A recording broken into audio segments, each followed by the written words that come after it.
He was a powerful man, surrounded by wealth but unable to save his own son. Until, on a freezing dawn, he found an abandoned girl on a park bench and decided to take her home. What began as an impulsive gesture turned into healing, affection, and an inexplicable bond. If this beautiful story of overcoming and love interested you, don't forget to subscribe to our channel and tell us which city you are watching us from. The lights of New York City twinkled like lost stars in the immensity of the early morning hours. Richard Anderson walked through the deserted streets of Chinatown, his hands tucked into the pockets of his Italian wool coat, trying to escape the weight he had been carrying on his shoulders for months. At 42, he owned one of the largest construction companies in the country, with assets exceeding $100 million. But none of that mattered when he arrived home and saw Matthew, his 8-year-old son, wasting away in a private hospital bed set up in his bedroom in the Westchester mansion. The boy suffered from a rare condition that the best doctors in America and abroad couldn't diagnose with precision.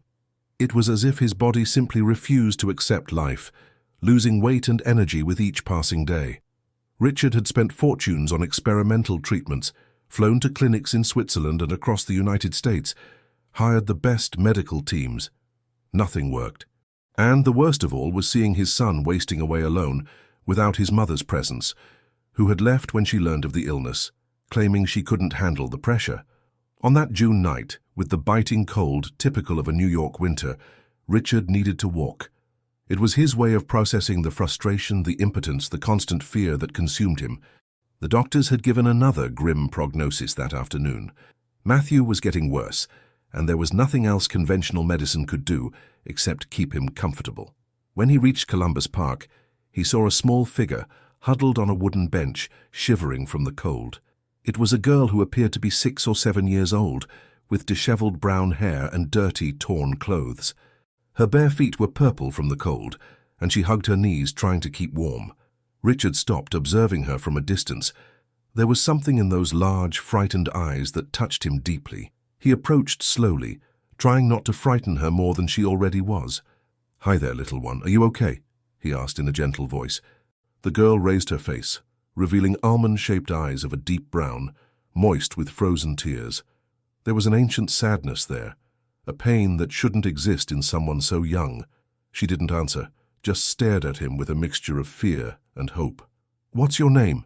Richard insisted, crouching down to her level. "Isabella," she whispered, her voice hoarse from crying. "Isabella. What a beautiful name. And where are your parents?" The girl lowered her head and shook it negatively. There was no one. Richard felt his heart tighten.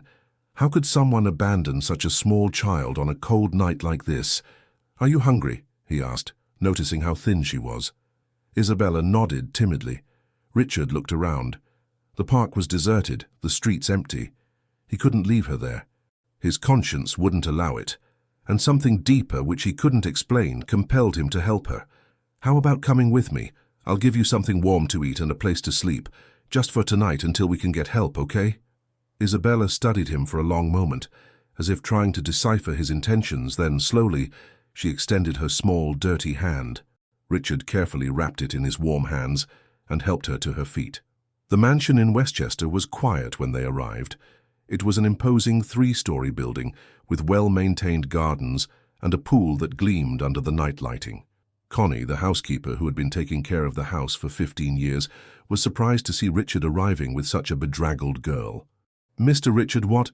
she began, but he interrupted her with a gesture. "Please, Connie, prepare a warm bath for her and see if there are any clothes from when Matthew was younger. I also want you to prepare something nutritious but light for her to eat." Connie, a 50-year-old woman with grey hair always tied in an impeccable bun, nodded without questioning. She had worked with Richard long enough to know he had a good heart, despite the serious appearance he maintained in the business world. After Isabella took a bath and put on one of Matthew's old T-shirts, she looked like a different child. Her hair, now clean, revealed a copper brown that shone in the light of the dining room chandelier. She ate slowly, chewing each piece as if it were a treasure, and Richard noticed she had good manners, as if someone had already taught her how to behave at the table. "Isabella," he said softly, sitting across from her, "can you tell me what happened? How did you end up in the park?" The girl stopped eating and stared at him with those deep eyes.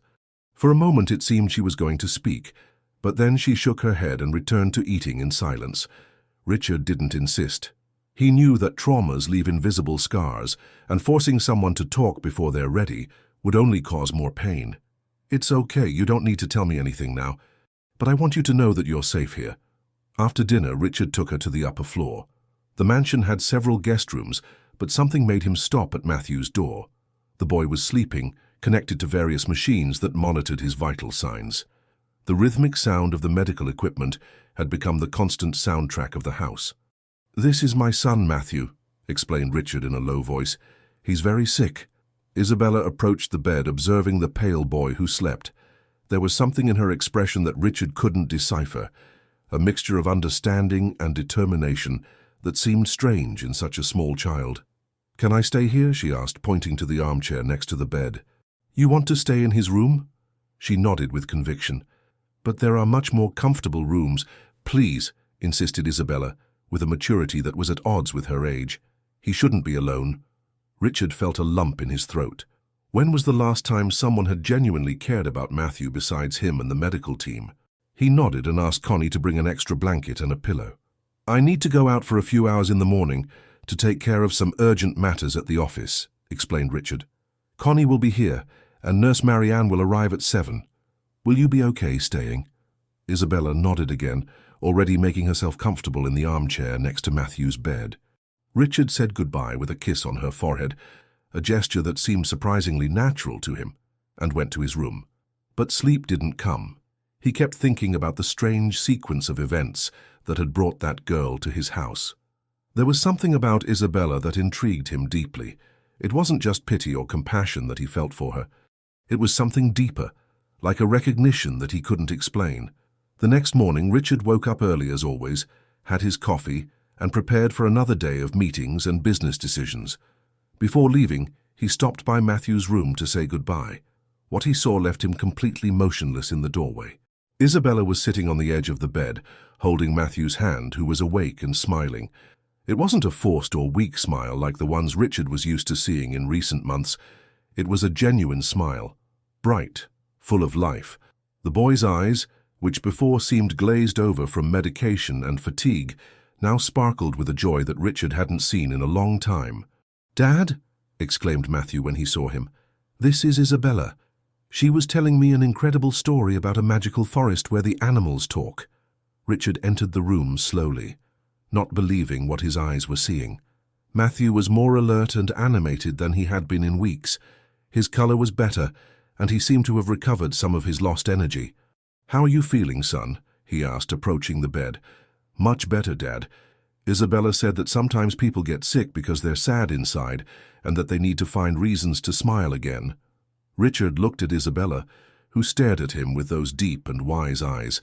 Something extraordinary was happening there, something that defied any logical or medical explanation. Nurse Marianne arrived shortly after and was equally surprised by Matthew's visible improvement. His vital signs were more stable than they had been in months, and the boy showed an interest in life that seemed to have completely disappeared. "I can't explain it, Mr. Richard," said Marianne, an experienced professional in her 40s, "but something has changed. It's as if he's found a new motivation to fight." Richard needed to go to the office, but he couldn't leave. Something magical was happening in his house, and he didn't want to miss a second of it. He decided to cancel the morning meetings and work from home. Throughout the day, he watched, fascinated, the interaction between Isabella and Matthew. The girl seemed to have a natural gift for entertaining and comforting. She told elaborate stories, sang soft songs, and there was a connection between them that transcended words. It was as if she knew exactly what he needed to hear, what he needed to feel. But it wasn't just Matthew who was changing. The house itself seemed different with Isabella's presence. There was laughter echoing through the corridors, animated conversations in the room that was previously silent, except for the sound of medical equipment. Even Connie commented that the house felt more alive. In the late afternoon, when Richard finally managed to concentrate on some urgent documents, Connie knocked on his office door with a concerned expression. "Mr. Richard, I need to talk to you about the girl." Richard invited her to come in and sit down. "I talked with her during the day, trying to find out more about her situation. She has no documents, can't give information about relatives or addresses. It's as if she appeared out of nowhere. I think we should call social services. No, Richard replied immediately, surprising himself with the vehemence of his response. Not yet. Let's give it a few more days, see if she opens up more to us. Connie studied him carefully. She had known Richard for years and knew how to recognize when something deeply affected him. Sir, can I say something? I've never seen Matthew as well as today. It's as if the girl has a special gift, but I've also never seen you so involved with someone outside the family. Richard sighed. She was right. There was something about Isabella that touched him in an inexplicable way. It was more than compassion or pity. It was as if she filled a void that he didn't even know existed. That night, during dinner, Matthew insisted that Isabella sit next to him. The boy ate more than he had eaten in weeks, actively participated in the conversation, and even told some jokes that made Richard laugh genuinely for the first time in months. After dinner, when he took Matthew back to his room, the boy held his hand tightly. Dad, can Isabella stay with us always? Please? She makes me feel better. Richard looked at Isabella, who was observing the scene with that strange wisdom in her young eyes. There were mysteries surrounding her that needed to be unraveled, questions that needed to be answered. But one thing was certain. She had brought something precious to their lives, something that money couldn't buy. A week had passed since Isabella had arrived at the mansion, and the transformation in Matthew was impressive. The boy who previously could barely sit up in bed now played in the garden, always with Isabella by his side. Dr. Frederick Campbell, the family's private physician, couldn't explain the sudden improvement. Richard, in 20 years of medicine, I've never seen anything like this, said the doctor, putting away his stethoscope after examining Matthew. All the tests show significant improvement. It's as if his body found a new reason to fight. I want to continue monitoring, but honestly, I can't attribute this recovery to any medication we were using. Richard observed Isabella in the garden through his office window. She was teaching Matthew how to make bracelets with flowers, and the two laughed as if they were longtime siblings.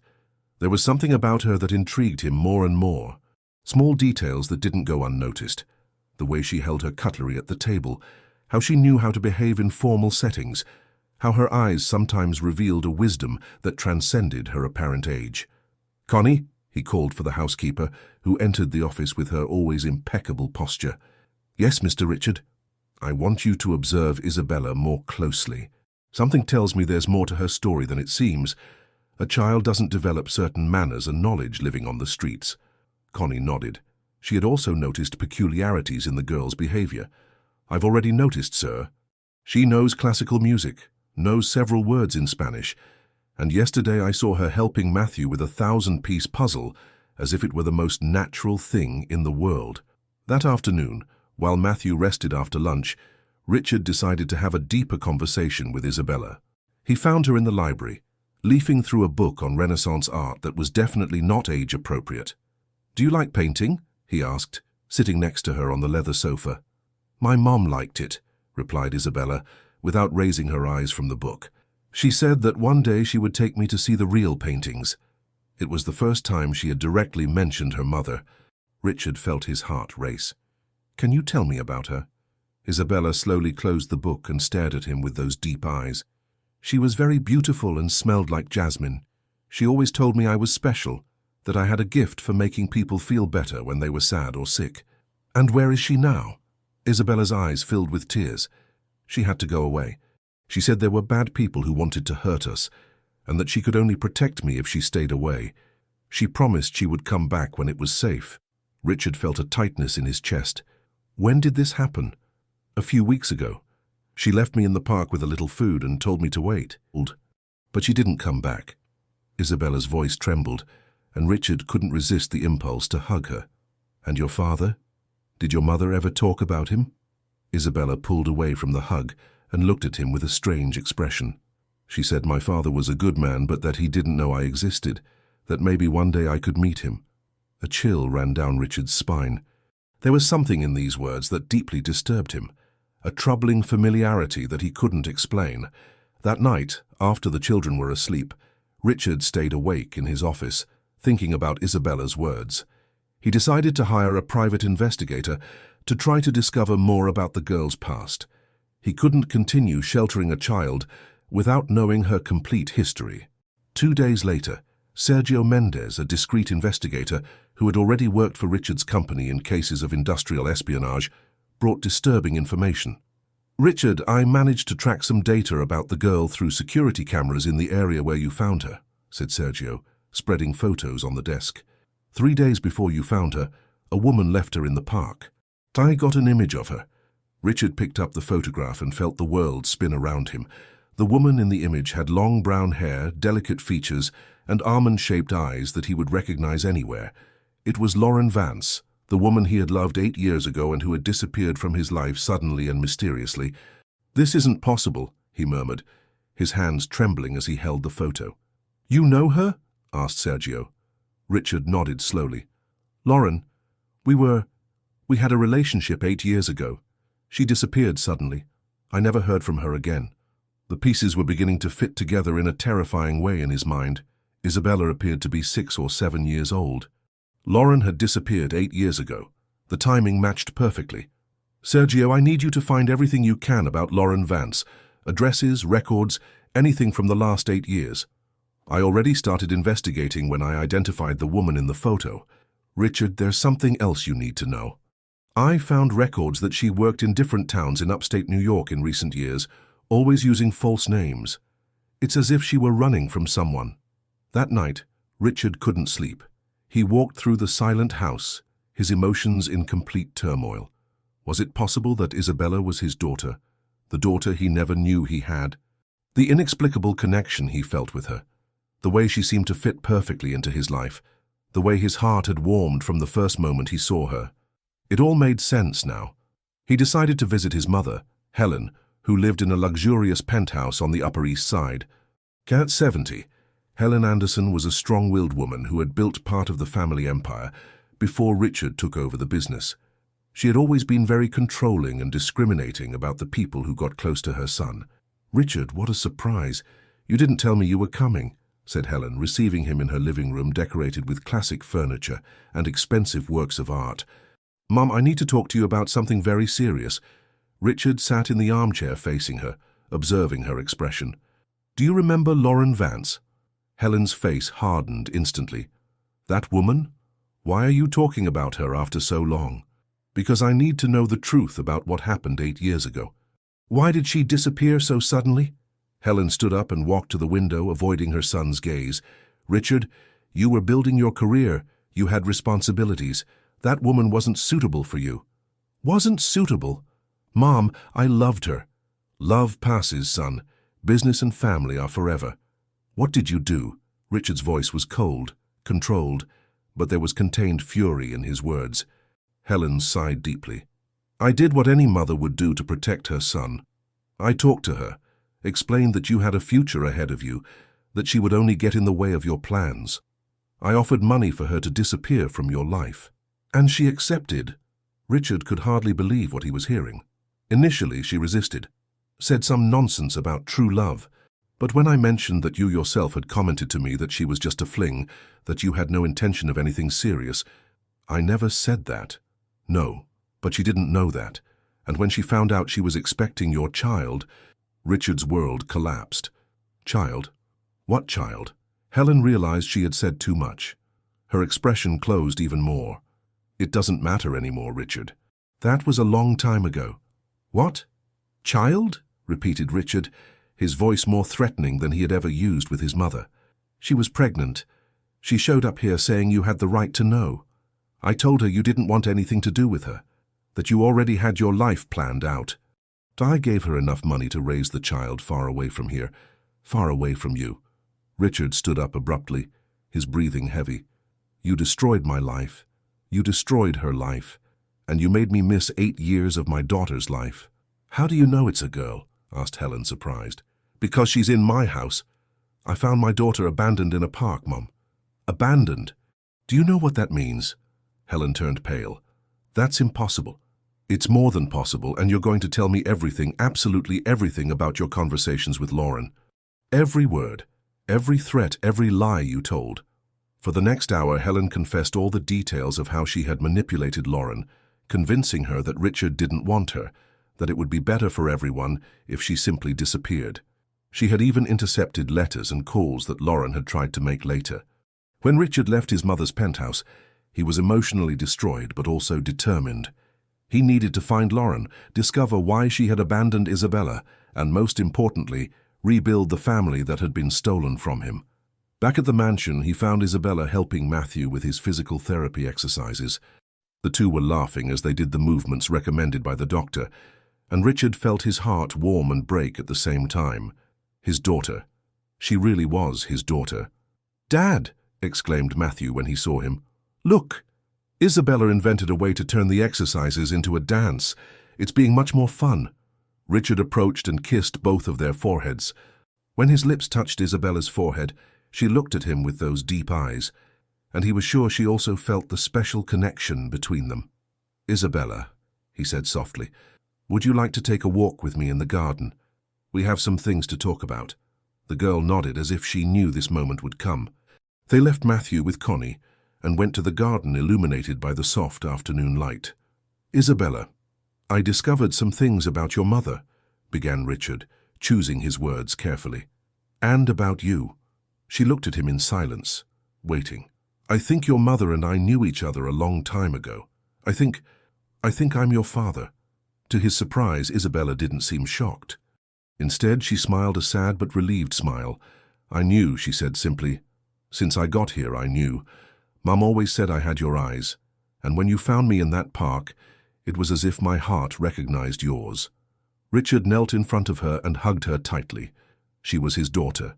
His little daughter who had grown up away from him, who had gone through so much suffering, and who was now in his arms. "Daddy," whispered Isabella against his chest.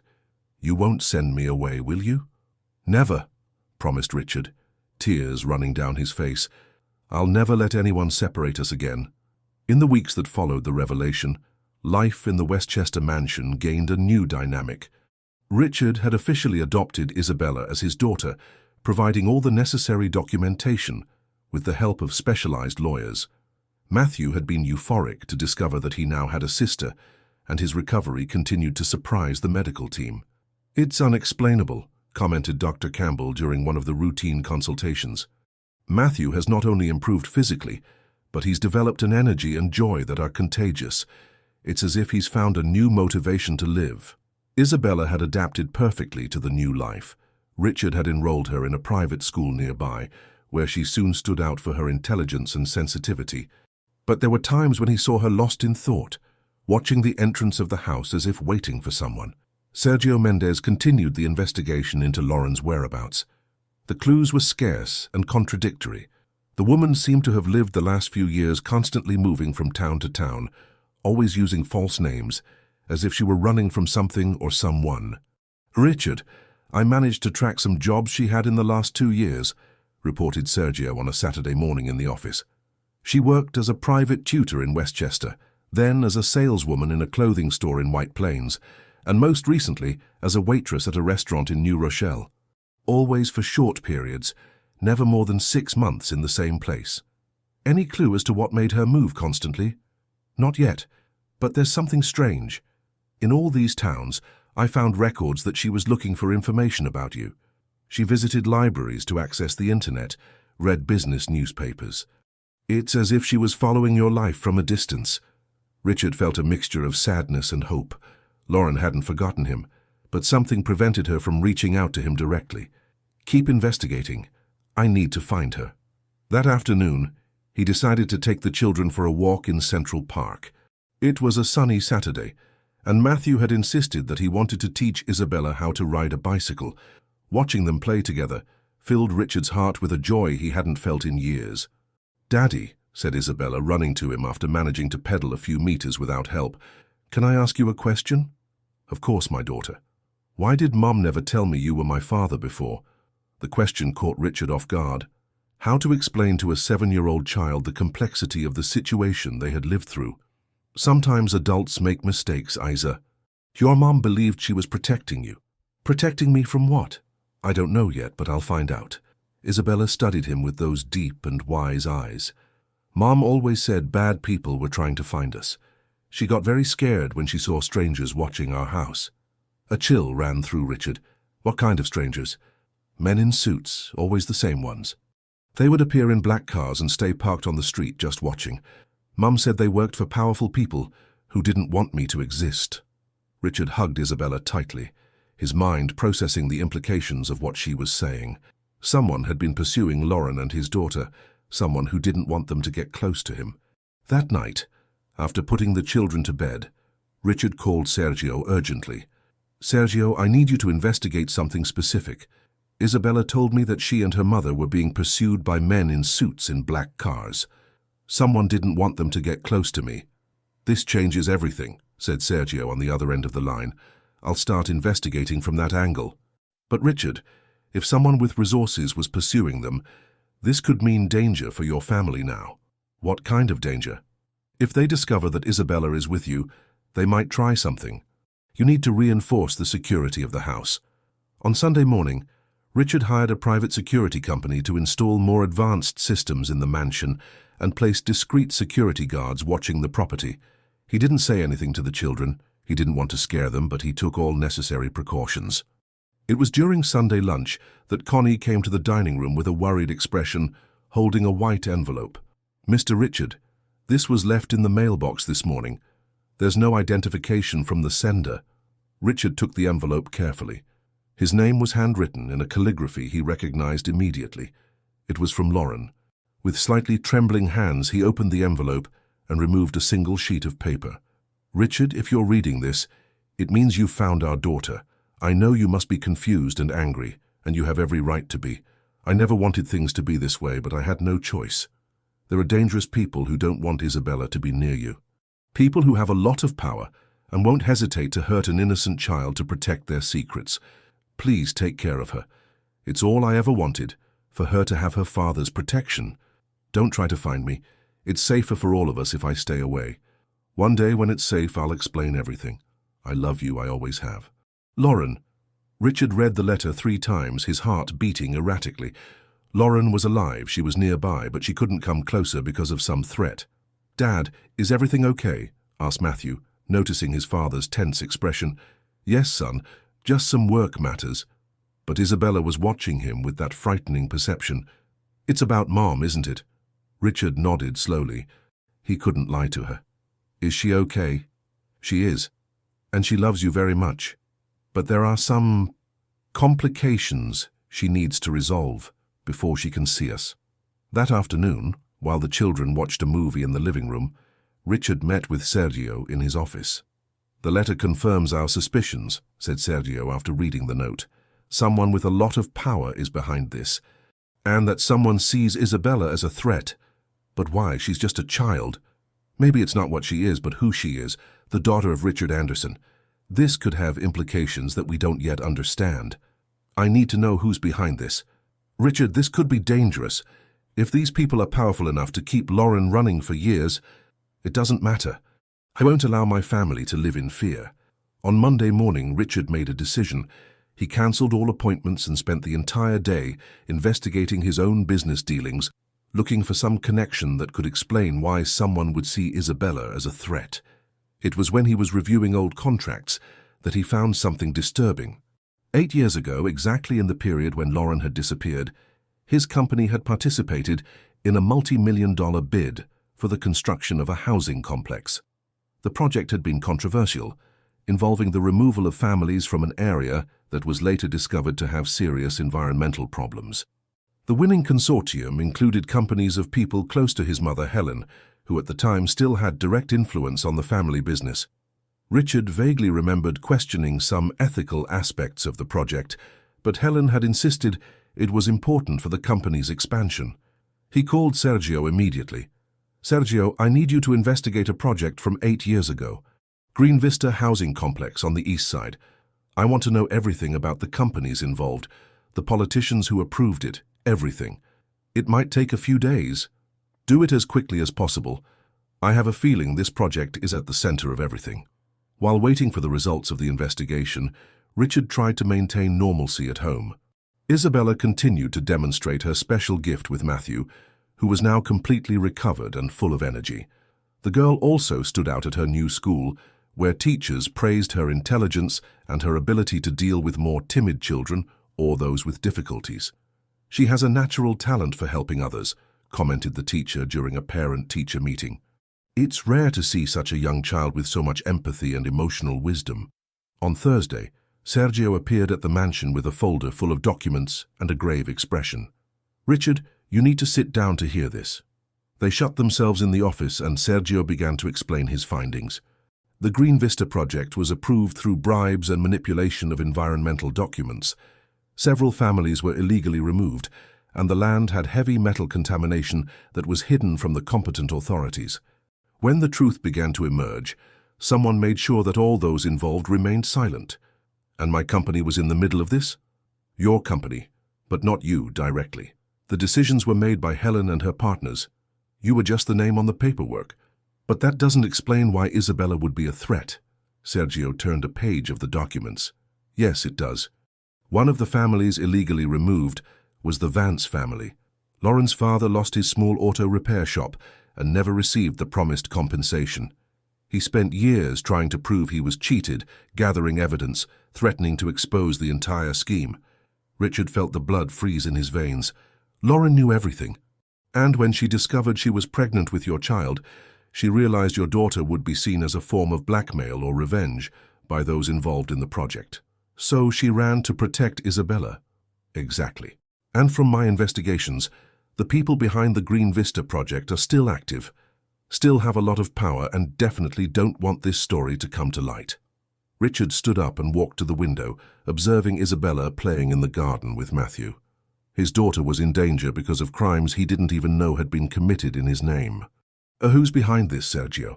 The name that appears most in the documents is Augustus Mitchell. Businessman, has powerful political connections. He was the one who orchestrated the entire Green Vista scheme. Richard knew Augustus Mitchell by name, but they had never met in person. He was known for his unorthodox methods and for his influence in political and business circles. And my mother? What's her level of involvement? Sergio hesitated before answering. Helen has known Mitchell for decades. They have partnerships in various projects, and from the evidence I found, it was she who suggested that Lauren disappear. Not just because she didn't approve of your relationship, but because she knew Lauren represented a risk to the family business. The anger Richard felt at that moment was different from anything he had ever experienced. His mother had not only destroyed his relationship with Lauren, but had put his daughter in danger because of financial interests. I need to confront her. Richard, be careful. If Mitchell discovers you're investigating, he already has. Lauren's letter proves it. She knows I found Isabella, which means they know too. That night, after putting the children to bed, Richard made a decision that would change everything. On Friday morning, Richard dropped the children off at school with doubled security and headed to his mother's penthouse on the Upper East Side. The time had come to have a definitive conversation with Helen about her involvement in the shady business dealings that had separated his family. Helen was having coffee on the terrace when Richard arrived. At 70, she maintained the elegance and impeccable posture that had always characterized her, but there was something in her eyes that revealed tension. "Good morning, Mum." Richard sat at the table without ceremony, refusing the coffee she offered. "Richard, what a surprise. You look terrible. Is business consuming you?" "Not business. Lies." Helen paused with her cup in mid-air. "What are you talking about?" "Green Vista, Augustus Mitchell, bribes, families illegally removed, the Vance family." Each word came out as an accusation, and Richard watched his mother's face progressively pale. "How did you—" began Helen, but she stopped herself. "I found out everything, Mum. About the corrupt project, about how you and Mitchell destroyed entire families out of greed, about how you used my company to legitimize crimes." Helen stood up and walked to the terrace railing, looking at the city below. "You don't understand the complexity of business, Richard. Sometimes difficult decisions need to be made." "Difficult decisions? You call stealing from poor families and hiding environmental contamination a difficult decision? Nobody was robbed. They received fair compensation." "Lies." Richard stood up, his voice echoing across the terrace. "Lauren's family lost everything and never received a cent of what was promised." Helen turned slowly to face him. "So it's about her again." "I should have guessed." "It's about my daughter, Mom. My daughter who spent 7 years running, hiding, afraid because of your dirty business. Your daughter? Helen tried to look surprised, but Richard noticed the falseness in her expression. Don't pretend you didn't know. You've known Augustus Mitchell for decades. It was you who told him about Isabella, wasn't it? Helen's silence was more revealing than any confession. Why? Asked Richard, his voice broken with emotion. Why did you do this to your own granddaughter? Helen returned to the table and sat down heavily. For a few moments she looked much older than her 70 years. Because Lauren knew too much, she finally admitted. Her father was collecting evidence, documents, preparing a lawsuit that could destroy not just Mitchell, but our entire family. When Lauren showed up pregnant, Augustus saw an opportunity for blackmail. And you agreed to this? I offered money for her to go away. I thought it would be enough. But Augustus said that as long as she existed, as long as the child existed, there would always be the risk that the story would come to light. Richard felt nauseated. You put my daughter in danger for money. I put our family in safety. Do you have any idea what would happen if that story came to light? Not just to our business, but to you. You would be considered an accomplice. I was innocent. Innocent or not, your name was on the documents. Your signature was on the contracts. You would be destroyed along with all of us. Richard approached the table, resting his hands on it and staring at his mother. And now, Mom, now that I've found Isabella, now that I know the truth, what's going to happen? Helen avoided his gaze. Augustus wants to talk to you. When? Tonight at his office. Richard straightened up. I'll meet with him, but I want your word that whatever happens, you'll protect my children. Richard, you're my son. Of course I'll protect my family. Isabella and Matthew are your family, remember that. When Richard left the penthouse, he immediately called Sergio. Mitchell wants to see me tonight. I need backup. Richard, this could be a trap. It could be, but it might also be my only chance to resolve this once and for all. The rest of the day passed in constant tension. Richard tried to act normally with the children, but Isabella, with her keen perception, noticed something was wrong. Dad, you're worried, she said during dinner. It's just work matters, my daughter. Is it about Mom? Richard hesitated. In a way, yes, but don't worry. Dad will solve everything. Isabella stared at him with those wise eyes. Can I ask you something? Of course. If something happens to you, make sure Matthew is okay. He needs you. The girl's words were like a dagger in Richard's heart. How could a 7-year-old have such perception about the dangers surrounding them? Nothing's going to happen to me, Isabella. I promise. At 8 o'clock, Richard arrived at the commercial building where Augustus Mitchell's office was located. It was a modern building in the Wall Street area, all mirrored and imposing. Sergio was positioned across the street, with direct communication via cell phone. Mitchell's office occupied the entire top floor, decorated with expensive furniture and works of art. It exuded power and intimidation. Augustus was a 60-year-old man, tall, with well-cut grey hair and cold eyes that seemed to calculate every movement. Richard Anderson, he greeted with a deep voice. Finally, we meet in person. Mr. Mitchell, please sit down, we have a lot to talk about. Richard settled into the leather armchair in front of the mahogany desk. Mitchell served 2 glasses of expensive whiskey, but Richard didn't touch his. Your mother told me you discovered our old partnership. I discovered your crimes. Mitchell laughed without humor. Crimes.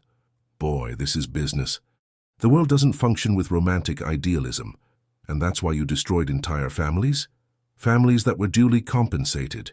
The Vance family wasn't compensated. Lauren's father lost everything. Ah, yes, Vance. Mitchell leaned back in his chair. A stubborn man who didn't know how to accept reality. He insisted on creating problems where none existed. Creating problems. He was defending his rights. He was meddling where he shouldn't. And when he died in that car accident, I thought the problems had ended. Richard felt his blood freeze. Accident. Brakes that failed. Very tragic. But at least he didn't leave anyone else to create confusion. The implication was clear. It hadn't been an accident. Except for his daughter, continued Mitchell. Lauren inherited all of her father's stubbornness, and when we discovered she was pregnant with your child, well, that complicated things. That's why you pursued her for years. Pursue is a very strong word. We just monitored, to ensure she understood that some stories are better left buried. Richard stood up abruptly. And my daughter, an innocent child. What threat did she pose? The same as her mother. DNA is DNA, Richard, and family stories have a habit of resurfacing at the most inconvenient time. This ends today, Mitchell. Ends? The older man laughed genuinely this time. My dear Richard, this never ends. You have two options. Continue as it's always been, pretending you don't know anything, or? Mitchell's eyes became even colder. Or you might discover how accidents happen more frequently than we imagine. The threat was clear and direct. Richard felt anger boiling in his veins. If anything happens to my family, nothing needs to happen, as long as you're reasonable. Your little daughter is beautifully installed in your mansion. Your son has miraculously recovered from his illness. Why spoil something so beautiful? Richard was about to respond when his cell phone rang. It was a text message from an unknown number. Get out of there now, it's a trap, L. Lauren. She was nearby watching. I need to go, said Richard, heading for the door. Think carefully about your choices, Richard. Some decisions have no return. When Richard left the building, Sergio intercepted him. How did it go? He threatened my family and admitted he killed Lauren's father. Do we have that recorded? Richard showed the small device he had hidden in his shirt pocket. Every word. This might be enough to... For what? He has politicians and judges in his pocket. You yourself said he has a lot of power. It was then that a figure emerged from the shadows between the parked cars. It was Lauren, thinner and with a face marked by years of running and worry, but still the beautiful woman Richard had loved. Lauren, he murmured, running toward her. She threw herself into his arms, and for a moment, the 8 years of separation disappeared. I'm sorry, she whispered against his chest. I'm sorry for everything. It doesn't matter anymore. What matters is that we're together. You, me, and Isabella. And Matthew. You'll love him. And he'll love you too. Lauren pulled away and looked at the building where Mitchell had his office. He won't give up, Richard. He'll never leave us in peace. Then we'll make him give up. How? Richard smiled, but there was no joy in his expression. I recorded our conversation. He confessed to murdering your father. It's time for everyone to know who Augustus Mitchell really is. That night, the three headed for the Westchester mansion, where a long-awaited family reunion would finally take place. But as they drove through the streets of New York, none of them noticed the black car following them at a distance, nor the men in suits who observed every movement of the family that had finally reunited. The final confrontation was just beginning. The reunion at the mansion was both emotional and tense at the same time. Isabella had run into Lauren's arms as soon as she saw her, crying with joy and relief. Matthew, initially shy, soon became enchanted with the new member of the family. Lauren, in turn, was amazed by the boy's recovery and with the welcoming home that Richard had built. Mum, said Isabella, nestled in Lauren's lap in the living room, you're not going away again, are you? Lauren looked at Richard, who held her hand firmly. No, my daughter. We'll never be separated again. But the family peace was interrupted when Sergio arrived with worrying news. Richard, we have a problem. I was able to confirm that you were followed here. There are at least 3 cars with Mitchell's men positioned on the streets around the mansion. He works quickly, commented Richard, looking out the window. Dad, what's happening? Asked Matthew, sensing the adult's tension. Nothing for you to worry about, son. Just some matters Dad needs to resolve. Lauren approached Richard. We need to leave here, take them somewhere safe. Where? Mitchell has resources to find us anywhere in the country.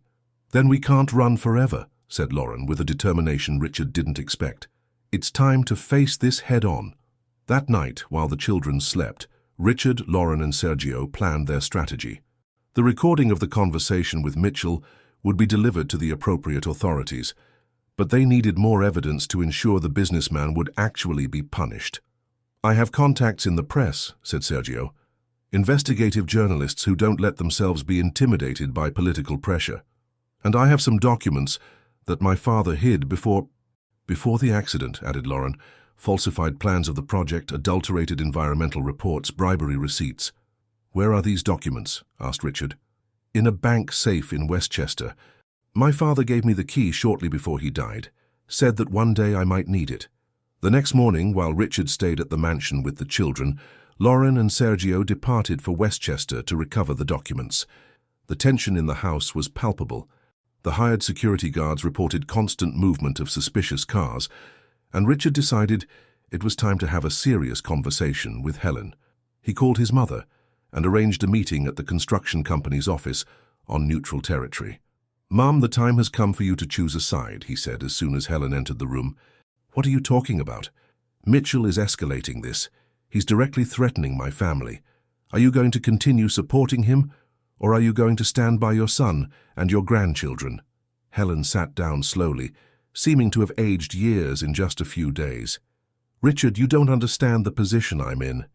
If I turn against Augustus, he'll do to you what he did to Lauren's father." Helen's silence was revealing. "Mum, he's not stronger than the truth. We have evidence. We have witnesses. We can bring him down. But we need your help." "How?" "You know other businessmen involved in his schemes, politicians who received bribes. You have access to information that can expose the entire corruption network." Helen walked to the window that overlooked the city. "And if I do this, what happens to me?" "You cooperate with justice. You might have to pay fines, maybe serve some kind of community service, but you'll continue to be my mother and grandmother to my children." "And if I don't?" Richard approached her. "Then you'll lose your family for real. Forever." Meanwhile, in Westchester, Lauren and Sergio were facing their own complications. When they arrived at the bank, they discovered the safe had been violated the previous week. "This is impossible," said Lauren to the manager. "Only I have the key." "Ma'am, we have security cameras." "A woman who identified herself as your proxy, with apparently legal documentation, accessed the safe." Sergio asked to see the security footage. On the screen, an elegant woman, approximately 70 years old, appeared removing a folder of documents from the safe. "Helen," murmured Lauren. "Richard's mother." "She betrayed us again," said Sergio. "She delivered the documents to Mitchell.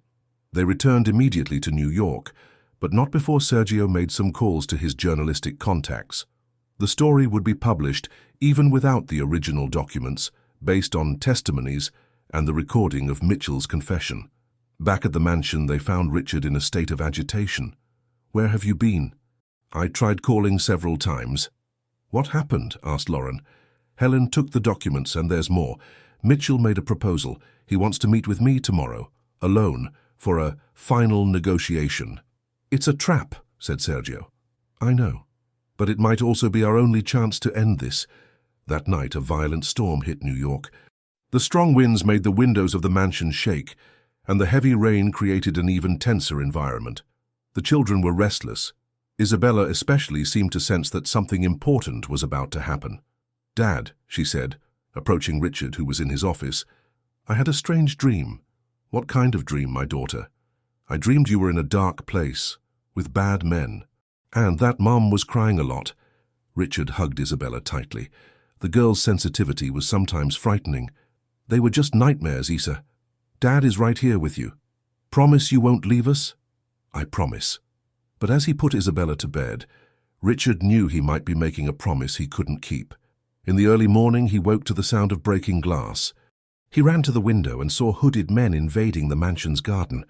The security guards were being overpowered. "Lauren," he shouted, running to her room, "take the children and go to the safe room." The mansion had a bunker built especially for emergency situations, something Richard had installed years ago out of business paranoia, and which now proved essential. While Lauren took Matthew and Isabella to the safe location, Richard picked up the phone to call the police, but the line was cut. 6 months had passed since the arrest of Augustus Mitchell and the dismantling of his corruption network. Life in the Westchester mansion had found a new rhythm, lighter, full of the simple joys of a family that could finally live without fear. Richard and Lauren got married in an intimate ceremony in the mansion's garden, with only close family and dearest friends.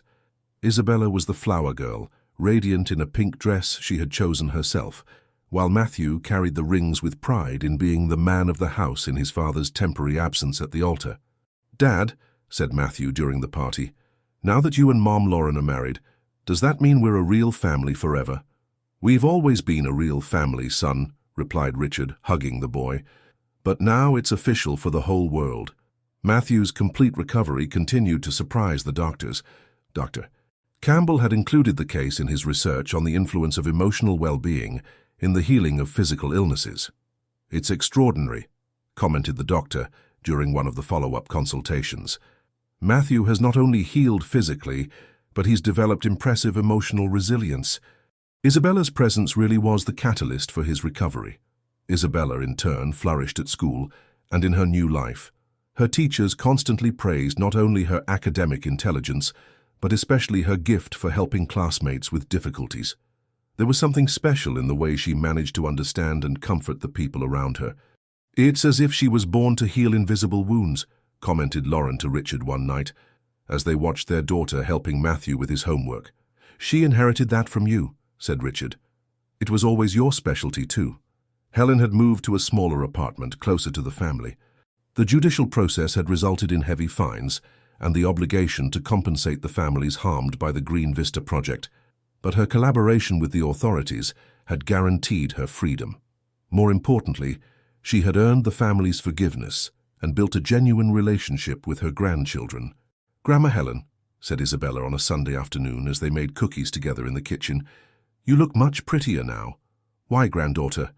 "Because before you always looked worried with a furrowed brow. Now you smile for real." Helen stopped mixing the dough and hugged Isabella. "It's because I learned that being rich isn't about having a lot of money. It's about having a family that loves you even when you make mistakes." Richard's construction company had undergone a complete restructuring. All questionable projects were reviewed, harmed families were compensated, and the company began to adopt rigorous social responsibility practices. Ironically, this new stance brought more clients and more success than they had ever imagined. "People trust companies that do the right thing," explained Richard to Matthew, who always showed curiosity about his father's business. "Sometimes doing what's right costs a lot at the beginning, but it's always worth it in the end."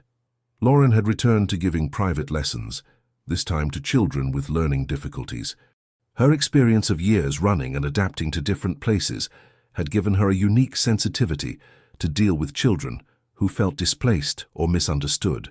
"Mom," asked Isabella one night, "do you miss that time when it was just the two of us?" Lauren thought carefully before answering. "I miss our special intimacy, yes. But I don't miss the fear, the uncertainty, not knowing if we would have a real home. And you?" "I like taking care of just you," admitted Isabella. "But now I can take care of the whole family. And it's much better having Dad and Matthew too." The girl had become the emotional heart of the family. It was she who noticed when someone was sad or worried, who knew exactly the right words to comfort, who organized small surprises to brighten difficult days. On a Saturday morning, as the whole family had breakfast in the garden enjoying the spring sun, Connie approached with a nostalgic smile. "Mr. Richard, I've worked in this house for 15 years, but I've never seen it as alive as it is now. It's as if these walls have learned to smile." "It's true," agreed Richard. "This house needed children's laughter and the love of a complete family." That afternoon, they decided to organize a party in the garden to celebrate the 6-month anniversary of Isabella in the family. It wasn't her birth anniversary, but the date when their lives had definitively crossed. Friends from the children's school, neighbors, company employees, all were invited to celebrate not just Isabella, but the story of a family that had found each other against all odds. "I want to make a speech," announced Matthew during the party, climbing onto a chair to be taller. "When Isabella arrived here, I was very sick and very sad. I didn't know I could get better again.